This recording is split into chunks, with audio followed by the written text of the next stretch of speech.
Halo, gua Aim. Di video kali ini gue bakal bahas Manga Dice lagi. Dimana di video sebelumnya kita telah sampai pada Kimista yang melakukan umpan tinggi kepada Oshiba. Dan apakah Oshiba berhasil menerima umpan Kimista, mengingat di sana juga ada Shimura dan juga Seto. Dan tanpa banyak basi-basi lagi, mari kita langsung masuk aja ke dalam pembahasannya.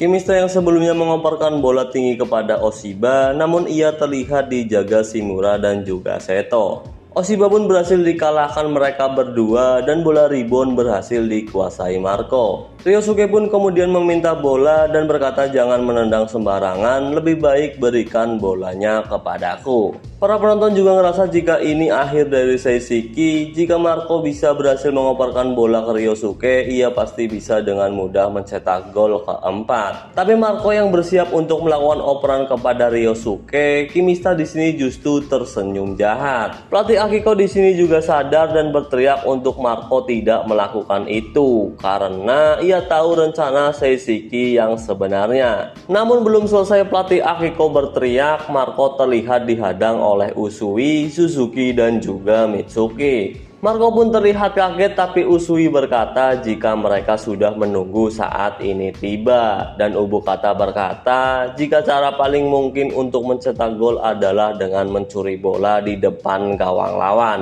Ya, bahasa kerennya sih gegen pressing. Dan apa yang dimaksud gegen pressing nanti kita dapat penjelasannya dari pelatih Akiko. Bahkan kita juga dijelaskan cara melakukannya dari Hoshina dan juga Aiba. Nah, Kazuhiko di sini berteriak untuk Marco cepat membuang bola, tapi tendangannya berhasil diprediksi Usui. Ya, walaupun akhirnya Usui nggak bisa menguasainya, tapi masih ada Kazama, bahkan ia mampu mengeluarkan skillnya yang epic. Bahkan Kazama juga sampai membuat Kazuhiko terjatuh. Kazama pun cuma tinggal menembak, namun Kazuhiko yang terjatuh, ia berhasil melindungi bola dan itu membuat Kazama nggak bisa menembak. Kazuhiko pun kemudian membuang bola dan cuma bikin Seishiki dapat sepak pojok doang. Kurusu yang melihat itu pun berteriak jika di kesempatan ini juga nggak bisa mencetak gol. Bahkan ia menganggap Kazama seperti dikutuk. Pasalnya sejauh ini Kazama memang kesulitan buat mencetak gol. Kazama pun terlihat sangat kesal, namun Shiratori berkata nggak mungkin Kazama dikutuk.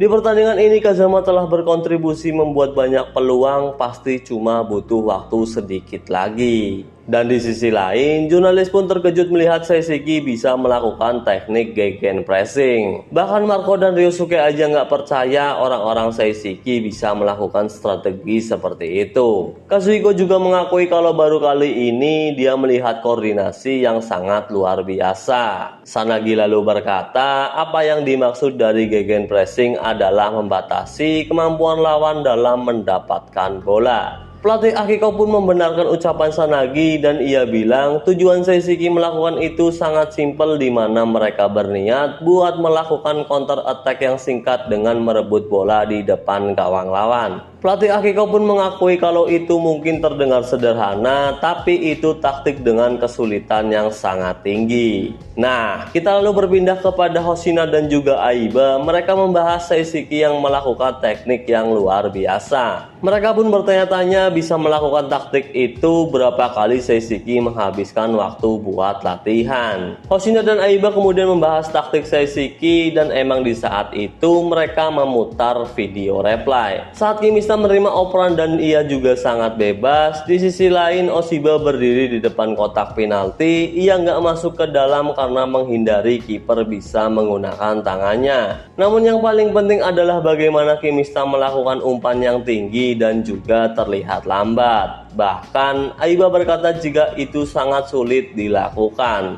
Tapi ya teknik Kimista memungkinkan dia buat melakukan itu. Tujuan Kimista melakukan umpan yang tinggi dan lambat adalah membuat seluruh pemain Ryusan berkumpul di sekitar Oshiba. Dan saat itu terjadi, 4 orang Seishiki yaitu Kazama, Suzuki, Usui, dan Mitsuki bergerak ke posisi mereka masing-masing. Tugas berat lalu ada di Oshiba, di mana dia yang berduel untuk mendapatkan bola dan secara bersamaan juga harus mengarahkan bola rebound ke arah yang mereka inginkan.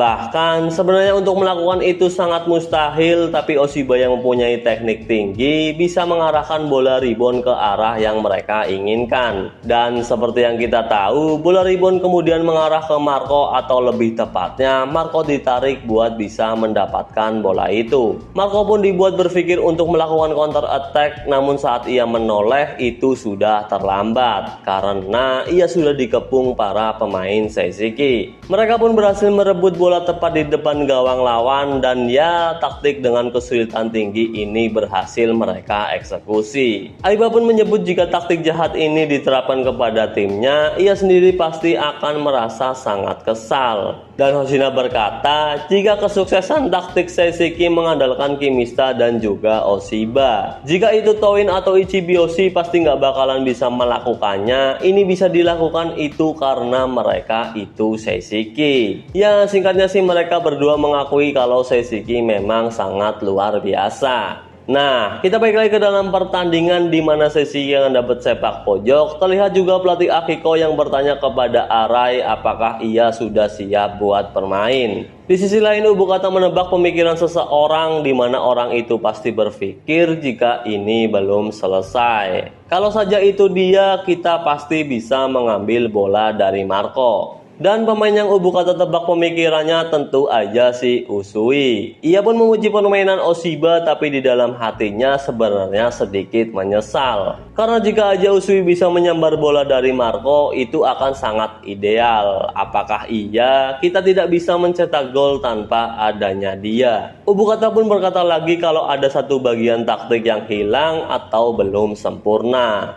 Yuki pun menjawab bagian yang hilang adalah merebut bola di bagian depan. Dan ya, kita juga semua tahu kalau orang yang punya kemampuan itu cuma Sukamoto. Pelatih Nazawa pun di sini berkata ke Sukamoto untuk bermain, dan dia bertanya apakah mental Sukamoto sudah sangat siap. Sukamoto pun melepas pakaiannya dan terlihat juga ia yang sudah sangat siap bermain. Ya, kayaknya kita udah lama banget nggak lihat Sukamoto bermain, tapi kita masih harus menunggu lagi. Dan sekian dulu pembahasan video kali ini. Jadi bye bye.